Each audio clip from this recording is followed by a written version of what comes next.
اللهم صل على سيدنا ومولانا محمد وعلى سيدنا علي وسيدتنا فاطمة وسيدتنا زينب وسيدنا حسن وسيدنا حسين وعلى آله وصحبه وبارك وسلم الحمدللہ رب العالمین والصلاة والسلام علی سید الانبیاء والمرسلین اللہم صلی علی سیدنا و مولانا محمد وعلی آلہ واصحابہ وبارک وسلم وصلی علیہ. دنیا کے تمام دیکھنے والوں کو، تمام چاہنے والوں، تمام پیار کرنے والوں کو، اور جہاں جہاں تک اس وقت میری آواز کو سنا اور مجھے دیکھا جا رہا ہے، جنید اقبال کی جانب سے انتہائی محبت کے ساتھ السلام علیکم. ایک بار پھر ناظرین، آپ کو پر نور صبح میں صبح نور کے ساتھ میں دل کی گہرائیوں سے خوش آمدید کہتا ہوں. آئیے چلتے ہیں بلا توقف حضرت ابو انیس محمد برکت علی علیہ رحمہ کی تالیف اسماء النبی کریم صلی اللہ علیہ وآلہ وسلم سے رسول اللہ صلی اللہ علیہ وآلہ وسلم کا ایک اسم مبارک پڑھنے اور سننے کی سعادت حاصل کرتے ہیں. سیدنا الغادی صلی اللہ علیہ وآلہ وسلم، ہمارے سردار، صبح و سویرے اٹھنے والے. درود و سلام بھیجیے اللہ آپ صلی اللہ علیہ وآلہ وسلم پر، آپ صلی اللہ علیہ وآلہ وسلم کے آل پاک پر اور صحابہ کرام رضوان اللہ تعالیٰ علیہم اجمعین پر. حضرت عبداللہ ابن سلام رضی اللہ تعالیٰ عنہ بیان کرتے ہیں کہ حضور نبی کریم صلی اللہ علیہ وآلہ وسلم جب مدینہ منورہ تشریف لائے تو سب سے پہلے میں نے جو بات آپ صلی اللہ علیہ وآلہ وسلم سے سنی وہ یہ تھی کہ آپس میں سلام کو عام کریں، بھوکوں کو کھانا کھلائیں، صلہ رحمی کریں اور رات کو نماز پڑھیں اگرچہ لوگ سو رہے ہوں. اس طرح آپ لوگ جنت میں سلامتی کے ساتھ داخل ہو جائیں گے.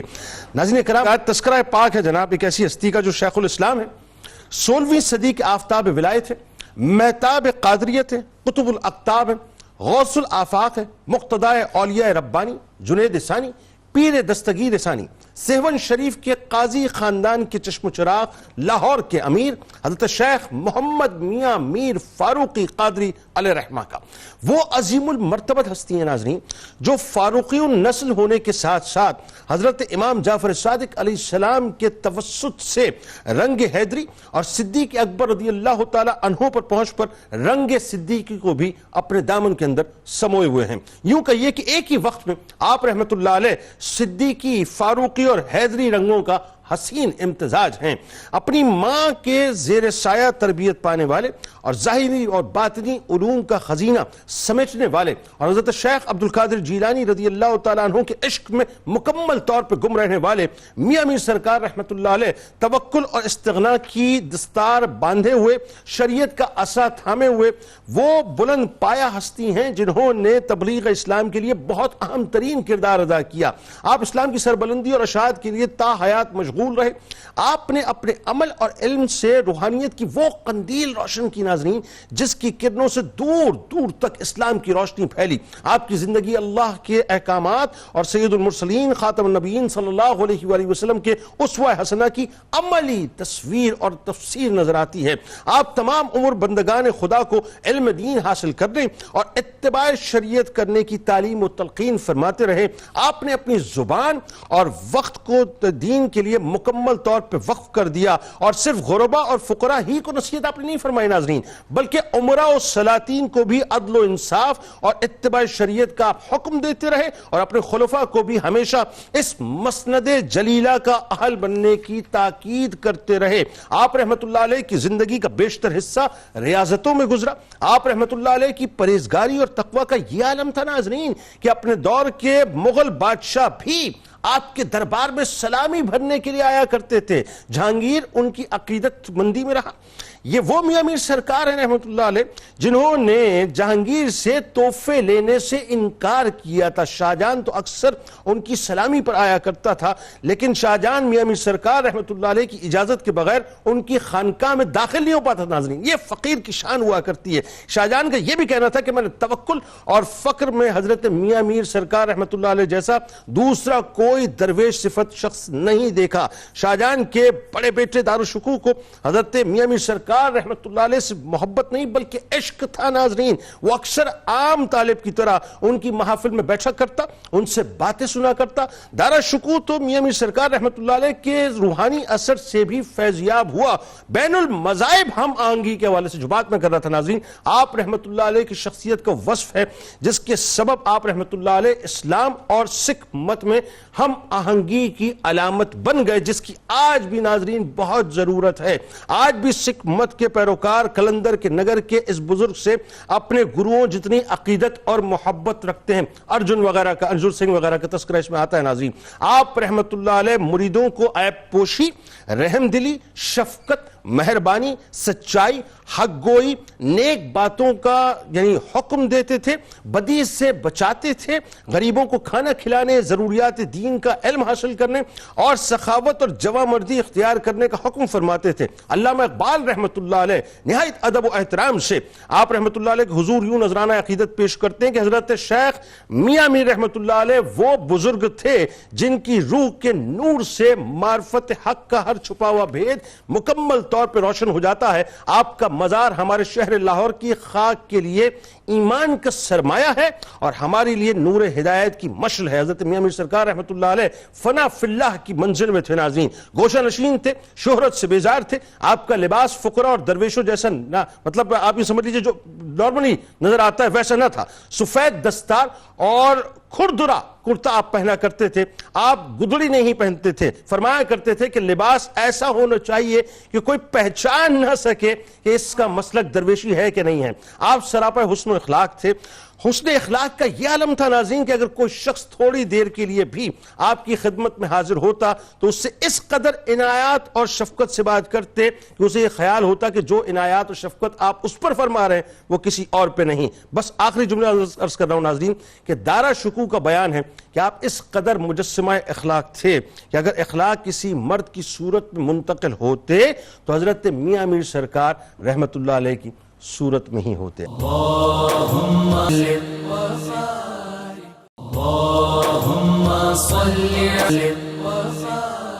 اتنی کمال ظاہر شخصیت اور آپ لاہور میں اس وقت موجود ہیں اور لاہور ہی کی سرزمین کو یہ شرف حاصل کہ میاں میر سرکار علیہ رحمہ و تشریف فرمائیں۔ سب سے پہلے بتائیے صاحب کہ حضرت شیخ محمد میاں میر فاروقی قادری رحمت اللہ علیہ المعروف، جن کو میاں میر سرکار علیہ رحمہ کہا جاتا ہے، ان کا تعارف، ان کی خاندانی عظمت، ان کا تقوی، ان کی پرہیزگاری اور پھر وہ جو اتنی حسین سے رشتوں کے جو جلاؤ میں تشریف فرمائیں، نانا نانی، دادا دادی، ذرا بتائیے صاحب۔ بسم اللہ الرحمن الرحیم۔ بہت شکریہ محترم جنید صاحب، آپ نے بہت ہی خوبصورت انداز میں ہر طرح کا تعارف ان کا سامعین کے، ناظرین کے سامنے پیش فرما دیا ہے۔ جزاک اللہ۔ آپ نے دیکھنے والوں سے کہا کہ آپ نے جدا نہیں ہونا۔ اس ضمن میں ایک خوبصورت بات مولانا روم علیہ رحمہ کی اپنے دیکھنے والوں کی خدمت میں عرض کروں گا کہ وہ فرماتے ہیں کہ ہر کے خواہد ہم نشیند با خدا گو او نشیند در حضور اولیاء۔ مولانا روم فرماتے ہیں کہ جو شخص یہ تمنا رکھتا ہو کہ وہ اللہ کی بارگاہ میں بیٹھے تو اسے کہو وہ اولیاء کے حضور بیٹھے۔ آج جب ہم ایک اللہ کے ولی کا ذکر کر رہے ہیں تو یوں لگ رہا ہے کہ گویا ہم اپنے پروردگار کی بارگاہ میں حاضر ہیں۔ وہ لمحے ہمارے لیے قسمت سے محرومی کا باعث بنیں گے جن میں ہم ان پاک بزرگوں کا ذکر نہ سنیں۔ حضرت میاں میر رحمت اللہ علیہ مرکز الاولیاء لاہور سے آج ہم ان کا ذکر بھی کر رہے ہیں اور وہ لاہور میں ہی موجود ہیں۔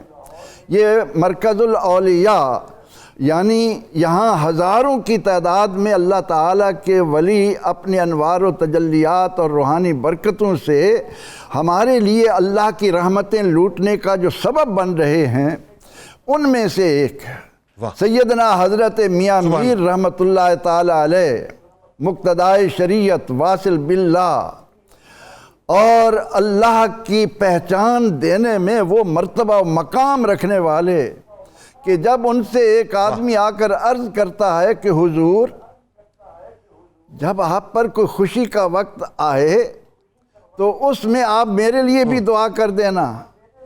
تو فرماتے ہیں کہ ہم ایسے وقت پر خاک ڈالتے ہیں جس میں ہمارا دل ایک لمحے کے لیے بھی اللہ سے غافل ہو جائے۔ سیدنا حضرت میاں میر رحمۃ اللہ تعالی علیہ علوم ظاہری اور باطنی میں یکتا ہونے کے ساتھ، آگے چل کر میں عرض کروں گا کہ آپ کے علوم میں ظاہری کا، علوم شریعت کا اتنا چرچا تھا کہ بڑے سے بڑا عالم یہ جرأت نہیں کرتا تھا کہ وہ ان کے حکیمانہ انداز ko پا سکے، جس طرح وہ اپنے دلائل سے اس مسئلے کو اجاگر کیا کرتے تھے، وہ ان کی اپنی ایک شان تھی۔ آپ نے اچھا اس میں پروفیسر صاحب ایک بات بتائیے، آپ ماشاءاللہ یہ قاضی خاندان، اور آپ یہ دیکھیے کہ آپ کے والد قاضی، آپ کے نانا قاضی، آپ کے دادا قاضی، اور کمال یہ ہے کہ مطلب علم اور شریعت یہ دو باتیں جو ہیں آپ کو یوں کہہ لیجئے کہ اپنا ایک تعارف آپ کے خاندان کا تھا۔ جی آپ یہ دیکھیں نا، آپ نے بڑے خوبصورت انداز میں ذکر کر دیا کہ خون صدیقی، خون حیدری، خون فاروقی، آخر ان کی برکتیں سمیٹنے والا انسان کس طرح اللہ کی تجلیات، اس کے رحمتوں سے ایک لمحے کے لیے بھی غافل ہو سکتا ہے؟ تو یہ اس خاندان کا پورا ایک چھاپ، آپ کا رنگ اس میں نظر آتا ہے، اور یہی وجہ ہے کہ آپ نے اپنا ایک ایک لمحہ، علماء لکھتے ہیں کہ آپ کی زبان پر اکثر فارسی کا یہ شعر رہتا تھا کہ شرط اول در طریق عاشقی دانی کے چیست، ترک کردن ہر دو عالم را بپشت پا زدن۔ فرماتے ہیں کہ عاشقی کے راستے میں، اللہ کی محبت میں گم ہونے کے راستے میں، جانتے ہو کہ اس کے آداب اور اس کی پہلی شرط کیا ہے؟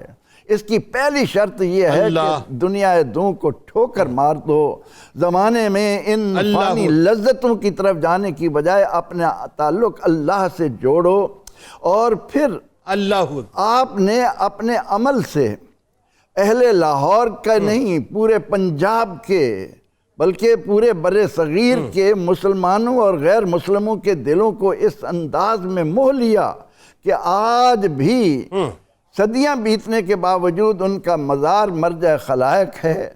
آج بھی لوگ جب وہاں جاتے ہیں، ان کی صحبت میں بیٹھتے ہیں، جو اس طرف متوجہ ہوتے ہیں، انہیں اللہ کی رحمتیں ملتی ہیں، وہ اللہ کی رحمتوں سے اپنا دامن بھرتے ہیں۔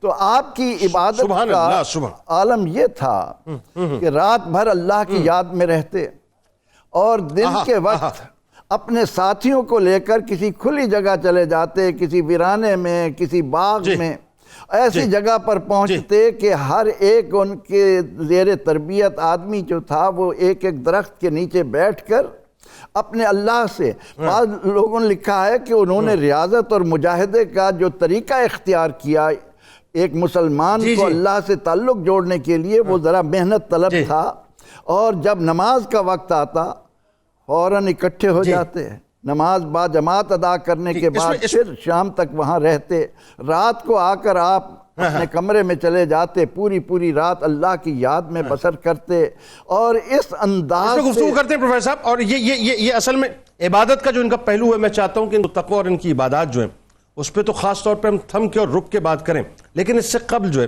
ذرا علامہ صاحب یہ بتائیے کہ حضرت میاں میر سرکار رحمۃ اللہ علیہ کی تعلیم و تربیت، آپ کی جس ظاہر خاندان میں تعلیم و تربیت ہو رہی ہے، یعنی زہد، تقوی، پرہیزگاری، اس خاندان کا خاصہ اور حوالہ، دوسرا آپ کا علمی مقام، پھر اس کے ساتھ ساتھ جو ظاہری اور باطنی علوم کی تحصیل میں آپ رحمۃ اللہ علیہ کی ماں کا جو کردار ہے، یعنی آپ دیکھیے کہ اس وقت کی رابعہ بصریہ ثانی کہلاتی تھیں وہ، تو یہ ذرا بتائیے، اور پھر ساتھ ساتھ سلسلہ قادریہ سے بیعت ہونا اور شیخ عبد القادر جیلانی رضی اللہ تعالیٰ عنہ سے محبت، تو کئی باتیں میں چاہتا ہوں کہ زیادہ سے زیادہ ان کا مواد پہنچے لوگوں کو۔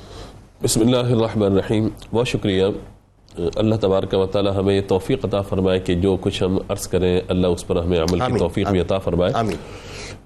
بر صغیر پاک و ہند کو اللہ تبارک و تعالی نے خاص طور پہ یہ سعادت بخشی ہے کہ یہاں جتنے بھی اللہ تبارک و تعالی کے نیک بندے آئے ہیں، اگر آپ ان کی ہسٹری اٹھائیے، ان کی تاریخ اٹھائیے اور ان کے حالات کا جائزہ لیجئے، تو آپ کو یہ اندازہ ہوگا کہ ان میں سے ہر ایک کی کہیں نہ کہیں ڈیوٹی مختص کی گئی ہے. بالکل ٹھیک. یعنی پیدائش کہیں اور ہے ان کی, ہاں, اور پھر ان کی تعلیم و تربیت کہیں اور ہے, اور جب تحصیل علوم کے بعد علوم ظاہریہ اور باطنیہ کی تکمیل وہ کرتے ہیں تو اس کے بعد ڈیوٹی کہیں اور ان کی لگا دی جاتی ہے, کہیں اور کر دیا جاتا ہے, وہاں لگا دیا جاتا ہے. پھر انہوں نے پلٹ کر اپنے گھر کی طرف نہیں دیکھا, بلکہ جہاں اللہ تعالیٰ نے انہیں سعادت بخشی ہے انہوں نے اپنی پوری زندگی وہیں گزار دی ہے. یہ کہ مشن مصطفیٰ صلی اللہ علیہ وسلم کے ایسے سپاہی ہیں کہ جن کو ڈپیوٹ کیا بس اپنی ڈیوٹی پہ لگ گئے. جی بالکل ایسے ہی ہوا.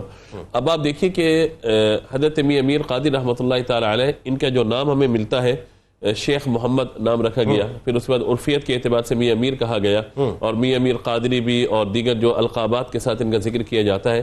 آپ دیکھیے پیدائش ان کی سندھ کی, زندگی کے 12 سال یہاں گزارے سندھ میں, سیوستان جو بعد میں سیون بنا, جو سیون بن گیا, سیون شریف بنا. آپ دیکھیے کہ یہ سیون شریف کی زمین کتنی بابرکت ہے کہ جہاں اللہ تبارک و تعالی نے اس طرح کے لوگوں کو جو ہے وہ پیدا فرمایا اور وہاں پہ موجود رہے.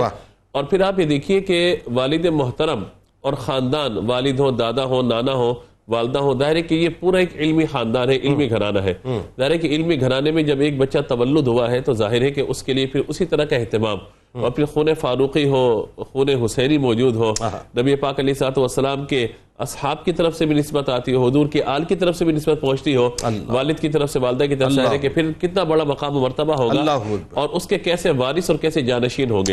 اس لیے آپ یہ دیکھیے کہ 12 سال کی عمر تک تو والد صاحب کی تربیت میں ہے, اور ابتدائی جو تعلیم ہے تحصیل علوم کا جو سلسلہ والد محترم سے ہے. بالکل ٹھیک ہے. 12 سال کی عمر میں جب والد محترم دنیا سے پردہ کر گئے تو ظاہر ہے کہ والدہ کی ذمہ داری آ گئی, اور پھر والدہ محترمہ نے جو اللہ کی بارگاہ میں دعا کی تھی کہ اللہ تعالیٰ اے میرے رب مجھے ایک ایسا بیٹا عطا فرما کہ جو عارف بھی ہو اور عبادت و ریاضت میں محو رہنے والا بھی ہو, یعنی خود بھی عارف ہو اور عارف باللہ بھی بن جائے, اور لوگ جو اس سے جڑے وہ بھی عارف بن جائے. اللہ, تو یعنی ایک ہے کہ خود عارف ہونا, ایک ہے عارف گر بنا دینا, ایک ہے خود کامل ہونا اور اس کے ساتھ جو جڑ گیا وہ کامل دوسروں کو اکمل بنا دینا, دوسروں کو اس کے ساتھ جوڑ دینا, لے کے چلنا.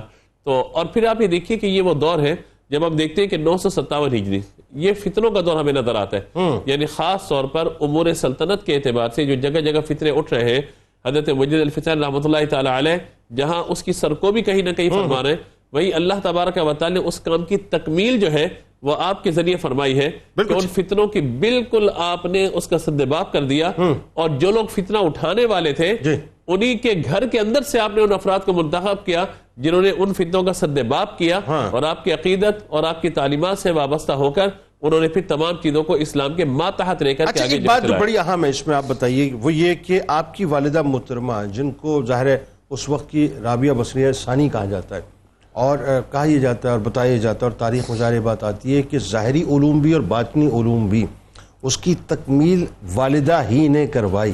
یعنی اس کا مطلب یہ ہو دوسرے لفظوں میں کہ کتنا بڑا کردار اس ہستی کے پیچھے. ویسے تو ظاہر ہر ہستی کے پیچھے ماں کی دعا ہوتی ہے, لیکن یہاں تو پوری پلانٹیشن جو ہے, مطلب آپ کو ایک ثمربار درخت جو ہے بنایا آپ کی والدہ نے. عجیب اتفاق کہیے کہ آپ جتنے بزرگوں کی تاریخ اٹھاتے ہیں تو وہاں پہ کہیں نہ کہیں آپ کو ضرور ایسا مواد ملتا ہے, مٹیریل آپ کی نظر سے گزرتا ہے کہ بچپن میں والد کے انتقال ہو گیا تو ذمہ داری والدہ ہی کے کاندھوں پر آئی. آپ سرکار غوث پاک رحمۃ اللہ تعالی علیہ کی اگر سیرت مبارکہ آپ دیکھیے تو وہاں بھی والدہ محترمہ کی نصیحتیں اور ان کی طرف سے جو آپ کو باتیں بیان فرمائے گی اسی پر پوری زندگی کا سارا معاملہ گزرتا چلا جا رہا ہے. پھر اللہ تبارک و تعالی نے آپ کو یہ سعادت بخشی کہ چونکہ سلسلہ قادریہ سے آپ کی والدہ محترمہ کا تعلق, انہوں نے خاص طور پر نصیحت فرمائی حضرت خضر سیستانی رحمۃ اللہ تعالی علیہ کے حوالے سے کہ اب آپ نے ان تک کا سفر کرنا ہے, وہاں تک جانا ہے آپ نے. ٹھیک ہے. تو آپ سفر کرتے کرتے کرتے وہ جنگل ہے وہاں پہنچے ہیں, اور پھر رات کو قیام کے لیے پریشانی ہے, ایک جگہ آگ جلتی ہوئی نظر آتی ہے, وہاں پہ جب سفر کرتے پہنچتے ہیں تو وہاں پر آپ کو کچھ قیام کا موقع ملتا ہے, تو دو بزرگ تشریف لے کر کے آتے ہیں, تو بات چیت آپس میں ہوتی ہے, تو آپ آگے بڑھتے ہیں, کہا جاتا ہے کہ بھائی آپ نے السلام علیکم جیسے کہا تو جواب آتا ہے وعلیکم السلام میر محمد. تو آپ حیران ہیں کہ یہ اجنبی لوگ, ان سے کبھی میری ملاقات نہیں ہوئی, یہ میرے سلام کا جواب کیسے دے رہے ہیں, کیونکہ والدہ نے کہا تھا کہ آپ نے وہاں تک پہنچنا ہے. تو کہا کہ حضور آپ میرا نام کیسے جانتے ہیں, کہا کہ یہ ہماری اور آپ کی ملاقات تو طے ہو چکی تھی, اگر آج ملاقات نہ ہوتی تو پھر کبھی ملاقات نہ ہوتی. تو اب جب یہ بات کی ہے تو کہا کہ حضور آپ کون ہے, کہا تم کس کی تلاش میں نکلے ہو, کہا میں تو خضر کی تلاش میں نکلا ہوں. یعنی خضر یہاں دو معنی کے اندر, ایک تو راہ دکھانے والا اور ایک خاص طور پہ اسپیسیفک, خاص طور پہ خضر سیستانی. انہوں نے کہا میں بھی خضر ہوں لیکن مجھے پتہ نہیں تم کس خضر کی تلاش میں ہو, مجھے خضر سیستانی کہا جاتا ہے. بس آپ وہی قدموں سے لکھیں. ہاں. اچھا کہا جاتا ہے کہ شیخ عبد القادر جیلانی رضی اللہ تعالیٰ عنہ سے آپ کو عشق تھا, جنون تھا, یعنی آپ ان کی محبت میں فریفتہ تھے. یہ ہم انشاءاللہ آگے چل کے بات ذکر کریں گے کہ چاروں سلاسل کا فیض آپ کے اندر موجود ہے. اچھا اس پہ بات کریں گے, یہ تو بڑی کا فیض موجود ہے. یہ تو بڑی خاص طور پر حضرت شیخ عبد القادر جیلانی رحمۃ اللہ تعالی علیہ کے سلسلے سے جو آپ کو فیض ملا اور آپ نے جو اکتساب فیض کیا وہ بہت زیادہ ہمیں نظر آتا ہے. انٹرسٹنگ بات ہے, اس پہ بات کریں گے سکینۃ الاولیاء میں. جی سکینۃ الاولیاء کے اعتبار سے میں صرف ایک بات کہ یعنی آپ کا انداز کیا ہے بتانے کا, سمجھانے کا, سکھانے کا. آپ دیکھیے کہ جب شاہ جہان آپ کے پاس آیا, اجازت چاہتا ہے اندر آنے کی, تو آپ نے کہا میرے بادشاہوں سے کیا کام ہے, اور آپ نے وہاں پہ باہر پہرے دار مقرر کیے کہ کوئی بھی امور سلطنت کا بندہ میرے پاس نہ آ سکے. جب یہ بات ہوتی ہے اور پھر بعد میں ملاقات کا جب سلسلہ ہوتا ہے تو اسے کہا کہ حضور والا درویشوں کے دروازوں پہ تو پہرے دار کبھی نہیں ہوتے, درویشوں کے دروازوں پہ پہرے دار نہیں ہوتے. تو آپ نے جواب کیا ارشاد فرمایا, دربان اس لیے رکھے جاتے ہیں تاکہ جو ہے سگے دنیا جو ہے وہ ہمارے پاس نہ آ سکے. اللہ اکبر, اللہ اکبر. اچھا اب وہی بات, چونکہ اسی ریلیونس میں بات آ گئی تو یہی بات ہو جاتی ہے کہ اب یہ جو جملے ہیں یہ وہی ادا کر سکتا ہے جس کو اللہ تبارک و تعالیٰ نے بہت کوئی بڑا مقام عطا کیا ہو, یعنی جس کے نزدیک دنیا کی کوئی وقت کوئی حیثیت ہی نہ ہو. اچھا یہ اسی کی ریلیونس سکینۃ الاولیاء میں جو کتاب دار الشکوہ نے لکھی ہے آپ کے لیے خاص طور پر سرکار علیہ رحمہ کے حوالے سے, اس میں کچھ حسین القابات آپ کی بتائیں.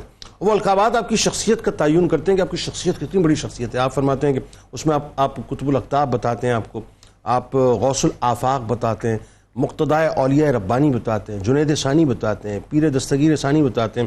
تو ذرا یہ بتائیے کہ یہ جو القابات اتنے بڑے بڑے ہیں ان کے معنی و مفاہیم, دوسرا آپ رحمۃ اللہ علیہ کے جو اصلاحی فرامین ہیں وہ بڑے کمال ہیں صاحب, وہ منفوذات کے اگر وہ آپ ہمیں سنائیں تو میرا خیال ہے کہ بہت سے لوگوں کو جو ہے بہت کچھ سمجھنے کو ملے گا. بسم اللہ الرحمن الرحیم. دیکھیے جتنے بھی القابات حضرت میاں میر فاروقی قادری رحمۃ اللہ تعالی علیہ کے ہم ذکر کر رہے ہیں, تو آپ کے حالات زندگی کے تناظر میں یہ بات ضرور عرض کروں گا کہ یہ ہر اعتبار سے شہنشاہوں کے روحانی استاد ہیں. واہ واہ کیا اچھا جملہ ہے. اور انہوں نے دنیاوی شہنشاہوں کے روحانی استاد, دنیاوی شہنشاہوں کے یہ ایسے روحانی استاد ہیں کہ انہوں نے ان شہنشاہوں کے دلوں پر شہنشاہی کی. واہ. اور یہی سبب نظر آتا ہے جو لوگوں کے جسموں پر حکومت کرتے تھے ان کے دلوں پر حکمرانی کر رہے ہیں.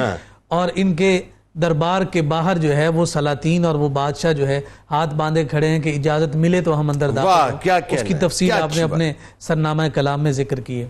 یہ جو دار الشکوہ ہے یہ شاہ جہاں اور ممتاز بیگم کا بڑا بیٹا ہے, اور عقیدت محبت جو ہے عشق کی انتہاؤں کو چھو رہی ہے, اور اسی کا یہ نتیجہ ہے کہ یہ سکینۃ الاولیاء اس نے ترتیب دی. دراصل یہ کتاب جو ہے حضرت میاں میر فاروقی قادری کے خلفاء کے احوال اور ان کے فضائل پر مشتمل ہے. اب آپ اس سے اندازہ لگا لیجئے کہ جن کے خلفاء کی فضیلت پر دار الشکوہ کتاب لکھ رہا ہے تو اس سے اندازہ لگائیے کہ جس کے یہ خلفاء ہیں یعنی میاں میر علیہ رحمہ, ان کا مقام اور ان کا مرتبہ کیا ہوگا. تو اسی لیے وہ ان القابات کے ذریعے سے ان کی شخصیت کا ایک پرتو اور ایک عکس جو ہے دنیا والوں کو دکھانے کی کوشش کی گئی, جس میں انہیں مختلف القابات دیے, جس میں آپ نے ذکر کیا قطب الاقطاب ہے. اچھا قطب جو ہے وہ اگر عام لفظوں میں ہم سمجھنے کی کوشش کرتے ہیں تو اس قطب سے مراد یہ ہوتا ہے کہ جب چکی پیسی جا رہی ہوتی ہے تو درمیان میں جو کلی ہوتی ہے اسے کہا جاتا ہے, جو اس کے قرب میں آ جاتا ہے دانا وہ پسنے سے بچ جاتا ہے. تو کہا کہ یہ جو قطب الاقطاب ہیں یہ جتنے بھی روحانی دنیا کے اقطاب تھے کہ جو اپنے دامن میں یہ طاقت رکھتے تھے کہ جو ان کے پاس آ جائے دنیا کی علائشوں سے محفوظ ہو جائے, وہ سارے کے سارے میاں میر علیہ رحمہ کے سامنے ہاتھ باندھے کھڑے ہوئے نظر آتے ہیں. اچھی بات ہے. اسی طرح سے آپ دیکھیے کہ غوث الآفاق انہیں کہا گیا, اولیاء ربانیین کا مقتدا اور پیشوا کہا گیا. ساتھ ساتھ جو بڑی خوبصورت بات ہے, یہ جو ہستیاں تبلیغ اور ترویج پر خاص طور پر قائم ہوتی ہیں ان میں کچھ ہستیوں کا عکس نظر آتا ہے, پرتو نظر آتا ہے. دو شخصیات کا خاص طور پہ یہاں ذکر آتا ہے, ایک حضرت جنید بغدادی رضی اللہ تعالیٰ عنہ, اسی وجہ سے چونکہ ان کے کمالات ان کے فضل کا فیضان آپ کی شخصیت میں نظر آ رہا ہے, اس وجہ سے انہیں جنید ثانی کہا گیا. اچھا پھر قادریت کا رنگ اتنا جوبن پر ہے, اور حضور شہنشاہ بغداد کے ساتھ محبت الفت مودت اور ان کی تعلیمات کو عام کرنے کے اعتبار سے اس منہج کو ایسی خوبصورتی کے ساتھ آپ نے اختیار کیا کہ انہیں دستگیر ثانی کہا گیا. اور پھر دستگیر ثانی کے اعتبار سے آپ جو کہ 10ویں سلسلہ طریقت میں 10ویں نمبر پر جا کر حضور شہنشاہ بغداد کے ساتھ یہ تعلق خود بخود جڑ جاتا ہے. جیسا کہ مفتی صاحب نے بھی ذکر فرمایا کہ سلاسل کا سارا نور آپ میں نظر آ رہا ہے. حضور مجدد الفسانی رحمت اللہ تعالی علیہ کا دور تو ہے، لیکن یہ فیض آپ کے والد بزرگوار شیخ عبدالاحد سے بھی لیتے ہوئے اور وہ سلسلہ چشتیہ کے اتنے بڑے مقتدی اور پیشوا ہیں. اللہم صلی علی سیدنا و مولانا محمد وعلی سیدنا علی و سیدتنا فاطمہ و سیدتنا. پروفیسر صاحب بتائیے ذرا صاحب، یہ جو 1585 عیسوی سے لے کے 1598 ہجری تک جو بغاوتوں کو اور شورشوں کا ایک سلسلہ رہا، اور ایک طرف مغلیہ خاندان کے بڑے بڑے حکمران کہ جو لوگوں کے سروں پر حکومت کرتے تھے، وہ اپنے سروں کو آپ کے دربار میں آ کے جھکایا کرتے تھے، بتائیے ذرا. بلا شبہ یہ بات درست ہے، اور اس کی وجہ یہ ہے کہ سیدنا حضرت میاں میر رحمۃ اللہ علیہ سیدنا حضور غوث پاک شیخ عبدالقادر جیلانی رضی اللہ عنہ سے جو عقیدت رکھتے تھے، اس کا بھی ایک رنگ تھا. علماء کہتے ہیں کہ آپ نے زندگی بھر بغیر وضو کے حضور غوث پاک کا نام زبان سے ادا نہیں کیا.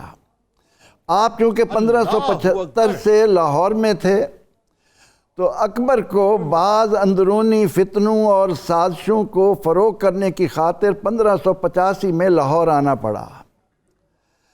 اب جب وہ لاہور آئے تو عمائدین بھی ساتھ ہیں، جرنیل بھی ساتھ ہیں، اور تمام لوگ یہاں لاہور آ گئے، اور انہوں نے آ کر جب یہاں پر ان فتنوں کو فروغ کرنے کی کوشش کی، تو اس خطے کے ہمارے وہ علماء جو اس بات کو جہاد سمجھ کر ادا کر رہے تھے کہ دین اکبری کے خلاف کام کیا جائے، لیکن وہ درست ان کے پاس وہ حکمت، وہ تزکیہ جو علم کے بعد انسان کے لیے بہت ضروری ہے، جو انسان کے اندر ایک انقلاب لاتا ہے، اس سے خالی ہونے کی بنا پر جب میں صرف الفاظ کا سہارا لیتا ہوں تو وہ اثر نہیں رکھتے. تو اس کا نتیجہ یہ نکلا کہ اکبر نے کتنے ہی علماء کو لاہور سے باہر نکالا، ان کو لاہور بدر کرنا پڑا. لیکن میاں میر رحمۃ اللہ علیہ چونکہ عالم بے بدل، سات طریقت کا پورا رنگ جس کی وجہ سے حکمت اور تزکیہ ان کے وجود میں رچا بسا ہوا تھا، آپ نے بادشاہ کی طرف توجہ دینے کی بجائے آپ نے عوام کی طرف اپنی توجہ رکھی. اور جنید صاحب آپ حیران ہوں گے کہ آپ کی ان حکیمانہ روشوں کی بنا پر، آپ کے اس حکیمانہ انداز نے یہاں کے 22 صوبوں میں صرف 1000 آدمی دین اکبر کی طرف متوجہ ہوا، باقی نہیں گئے. اور اس اثناء میں جہانگیر کو جب میاں میر رحمۃ اللہ علیہ سے ملنے کا اتفاق ہوا اور کچھ دیر ان کی خدمت میں رہا، تو وہ کہنے لگا کہ حضور، یہ جہانگیر کہہ رہا ہے کہ اگر آپ اجازت دیں تو میں سلطنت کو ٹھوکر مار کر آپ کے قدموں میں اپنی زندگی گزاروں. جہاں آپ نے فرمایا کہ نہیں، وہ بھی ایک فریضہ ہے. اب تمہارے اندر میں جو انقلاب دیکھ رہا ہوں، اس کی بنا پر میں تمہیں حکم دیتا ہوں کہ تم حکومت پر جاؤ، تاکہ تمہاری وجہ سے اس خطے کے لوگوں کو فائدہ پہنچے. پھر جنید صاحب ایک ایسا مرحلہ آتا ہے. مجھے ایک بات جوڑنے دیں، اس مرحلے کو آپ ضرور بیان کیجئے گا جو آپ بیان کرنا چاہ رہے ہیں، لیکن ایک مرحلے پہ مجھے بھی آپ نے ذرا پہنچا دیا، میں چاہتا ہوں وہ ذرا سا اس کی وضاحت بہت اچھی ایک بنیاد بن جائے گی بات کی. وہ یہ کہ مجدد الفسانی رحمت اللہ علیہ، آپ جانتے ہیں کہ دین اکبر کے خلاف آپ نے جو ہے وہ علم جہاد بلند کیا. اسی وقت شیخ حق محدث دہلوی رحمت اللہ علیہ، یعنی اس دیوار پہ آپ نے درار ڈالی. پھر ظاہر ہے جہانگیر کو موٹیویٹ کرتے رہے، یعنی یہ ایک کام تو وہاں سے ہو رہا ہے. اس کا مطلب میں اگر یہ اس کو اس طرح سے کرنا چاہوں کہ دوسرا کام میاں میر سرکار علیہ رحمت سے اللہ تعالیٰ نے لیا یہاں پر، کہ وہ جو آخری نکیل ٹھوکنی تھی وہ آپ نے ٹھوکی، کیونکہ اکبر کے بعد ظاہر ہے جہانگیر، پھر شاہجہاں، پھر یہ اپنا دارالشکوہ، اور پھر آخر میں اورنگزیب عالمگیر رحمت اللہ علیہ آئے. یعنی اکبر سے جو فساد شروع ہوا اورنگزیب عالمگیر رحمۃ اللہ علیہ کی صورت میں وہ سارا فساد ختم ہو گیا. ایسا ہی ہوا سارا معاملہ. جی بالکل اسی طرح مجدد الفسانی رحمۃ اللہ علیہ کا انداز بھی یہی تھا کہ وہ حکمرانوں سے جا کر ٹکرانے کی بجائے ان کے جو سپہ سالار تھے ان کے قلوب پر کام کر رہے تھے. آپ نے اپنے مکتوبات کے ذریعے ان کے دلوں کی دنیا بدلی. اور اب ادھر حضرت میاں میر رحمۃ اللہ علیہ نے اس میں جو آخری کیل ٹھونکی اس کا نتیجہ یہ تھا کہ جہانگیر میں تبدیلی آئی, پھر شاہ جہان, پھر اورنگزیب عالمگیر کی صورت میں دنیا نے دیکھا کہ یہاں پر کس قدر لوگوں نے اسلام کے لیے کام کیے.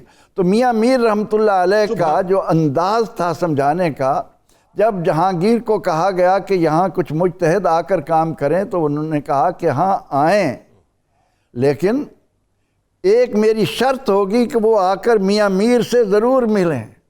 یہ بات جنید صاحب اس انداز میں تلسماتی طور پر آدمی کو متوجہ کرتی ہے کہ ایک ایسا آدمی جو دین اکبری کا سرپرست ہے اور اس کے فروغ کے لیے کام کر رہا ہے, ایک اللہ کے ولی میں تھوڑی دیر بیٹھ کر یک زمانہ صحبت با اولیاء بہتر از 100 سالہ طاعت بے ریا. اس 100 سالہ بے ریاکاری کے بغیر ریاکاری کے کی ہوئی عبادت کے مقابلے میں ایک لمحہ اسے جب میاں میر رحمۃ اللہ علیہ کی صحبت میسر آئی تو وہ کہہ رہا ہے کہ ضرور آئیں, لیکن میاں میر سے لاہور میں ضرور مل لیں. اور جب وہ لاہور میں ملتے ہیں تو میاں میر رحمۃ اللہ علیہ کتنے پیارے انداز میں, کس قدر دل کو موہ لینے والا انداز ہے. آپ اس سے پیار سے پوچھتے ہیں, کیسی پیار کی بات ہے جو ہمارے سامعین کے دلوں میں, ناظرین کے دلوں میں گزرنی چاہیے. فرمایا بتائیے آپ کا کربلا جانے کا اتفاق تو ہوا ہوگا. کہا کہ ہاں کئی بار. کہا کہ کیا پاتے ہیں وہاں؟ وہ کہنے لگے حضور کیا کہنا کربلا کا کہ 7 کوس کے مقابلے احاطے تک جو آدمی وہاں داخل ہو جائے اس کو جنت کا سرٹیفکیٹ مل جاتا ہے. آپ نے بڑے ہی پیار سے فرمایا کہ پھر اللہ کے نبی کے بارے میں تمہارا کیا خیال ہے؟ وہ کہنے لگا کہ جی یہاں کربلا کا 7 کوس کا فاصلہ اور اللہ کے نبی کی عظمت وہاں 10 کوس تک. تو آپ نے بڑے پیار سے فرمایا کہ 10 کوس تو دور ہیں, جو آپ کے پہلو میں لیٹے ہوئے ہیں ان کی شان کیا ہوگی. اس بات نے اس مجتہد کو سر سے پاؤں تک اس کے اندر ایک ایسا انقلاب پیدا کیا کہ پاکہ یہاں سرزمین پر اس طرح کے علماء, اس طرح کا علم رکھنے والے موجود ہیں تو یہاں ہماری کیا ضرورت ہے. تو آپ نے سبحان اللہ اکبر کا ذہن بدلا. اکبر کے بعد جہانگیر کی آپ سے عقیدت ہوئی, وہ آپ کو تحائف بھیجتا لیکن آپ تحائف قبول کرنے کے عادی نہ تھے. اور اس کے بعد ان کا بیٹا جہانگیر کا شاہ جہان, اور پھر اس کی بیٹے دارا شکوہ کے بارے میں آپ نے تفصیل سے بتایا کہ کس طرح وہ متاثر ہو کر علماء کے ساتھ وابستہ ہو گیا. آپ دیکھیے نا, آپ دیکھیے اس میں پروفیسر بات کٹتی ہے اور بات آگے بڑھتی ہے کہ اورنگزیب عالمگیر رحمۃ اللہ علیہ کو اللہ نے پھر یہ شرف دیا. ایک تو ظاہر ہے وہی بات ہے کہ ریویمپ کیا اسلام کو اسی اصل شکل میں. پھر آپ کا جو مزار شریف بنایا وہ بھی اورنگزیب عالمگیر رحمۃ اللہ علیہ کو اللہ تعالیٰ نے یہ سعادت عطا کی. اب اس میں علامہ صاحب ایک بڑا اہم ترین پہلو. جنید صاحب مجھے اجازت دیجئے کہ صرف اورنگزیب عالمگیر نے مزار ہی نہیں بنایا بلکہ جہانگیر خاندان سمیت لاہور میں انہی کے قدموں میں لیٹا ہوا ہے. آخر میں جو بڑی اہم ترین بات ہے, اور یہ ایک ایسی بات ہے کہ میرا خیال ہے اس دور کے اندر اس بات کو سمجھنا بھی بہت ضروری ہے. اور ہم جو بار بار کہتے ہیں نا ایکسٹریمزم, انتہا پسندی, دہشت گردی, اجڑ, آرتھوڈاکس, جاہل, گوار, یہ جو بینرز مطلب سلوگنز جو چسپاں کیے جاتے ہیں مسلمانوں کے اوپر معاذ اللہ. آپ دیکھیں آپ رحمۃ اللہ علیہ نے اس وقت بین المذاہب ہم آہنگی کے علمبردار بن کر جو اس کی بنیاد رکھی, خاص طور پہ جو سکھ برادری ہے, وہ جیسا کہ میں نے بتایا نا کہ ارجن سنگھ تھا, بلکہ راجہ رنجیت سنگھ جو ہے وہ تو آپ کے مزار پہ جو ہے باقاعدہ پھر طائف بھیجا کرتا تھا باقاعدہ. تو ایک تو سکھ برادری آپ کی بڑی چاہنے والی, اعراض کے موقع پر بھی ظاہر ہے آپ کو نظر آتے ہیں تعداد کے اندر. ایسی کیا کشش آپ کی تعلیمات میں, ایسی کیا شخصیت آپ کی, ایسا کیا کردار آپ کا کہ ایک برادری پوری جو ہے, جیسا کہ خواجہ صاحب خواجہ غریب نواز رحمۃ اللہ علیہ کی بارگاہ میں آپ چلے جائیں, آپ مطلب وہاں پہ نائب رسول فی الہند کی بارگاہ میں آپ کو ہر مسلک کا آدمی بھی ملے گا اور ہر مذہب کا آدمی بھی ملے گا. آپ کو کرسچنز بھی ملیں گے, آپ کو وہاں پہ ہندو بھی ملیں گے, عیسائی سب ملیں گے. یہ کیا بات ہے؟ بسم اللہ الرحمن الرحیم. دیکھیے inter faith, inter sect, inter religion harmony کا خوبصورت پیغام جو ہے آپ کی شخصیت سے نظر آ رہا ہے. اس کی بنیادی وجہ جو ہمیں نظر آ رہی ہے وہ یہ ہے کہ بر صغیر پاک و ہند کے جملہ اولیاء کا اگر آپ ایک طائرانہ نگاہ پہ نظر ڈالتے ہیں تو یہ ایک ایسا مقام ہے بر صغیر پاک و ہند جہاں مختلف مذاہب کے لوگ کثرت کے ساتھ رہ رہے ہیں. اب ظاہر سی بات ہے کہ انہیں ہی اسلام کی تعلیمات سے روشناس کرانا ہے, اور اس روشناس کروانے کے لیے جو سب سے بڑی حاجت ہے اور سب سے بڑی ضرورت ہے وہ یہ ہے کہ ان لوگوں کے دلوں میں اپنا مقام اور اپنی جگہ بنائی جائے, اپنی حیثیت بنائی جائے کہ وہ آپ کی بات کو قبول کریں, ایکسیپٹ کریں, اور آپ کی اس نرم رویے کی وجہ سے آپ کی جانب میلان کھائیں, اور پھر آپ انہیں اللہ رب العزت کی وحدانیت کا خوبصورت پیغام دیں. ایسا کیا ہوا؟ جی, احدیت کے حوالے سے چونکہ میاں میر رحمۃ اللہ تعالی علیہ بڑے متسلب تھے, پختہ تھے, اور آپ رب ذوالجلال کی وحدانیت پر جو ہے وہ ایک کمال یقین اور تیقن رکھتے تھے.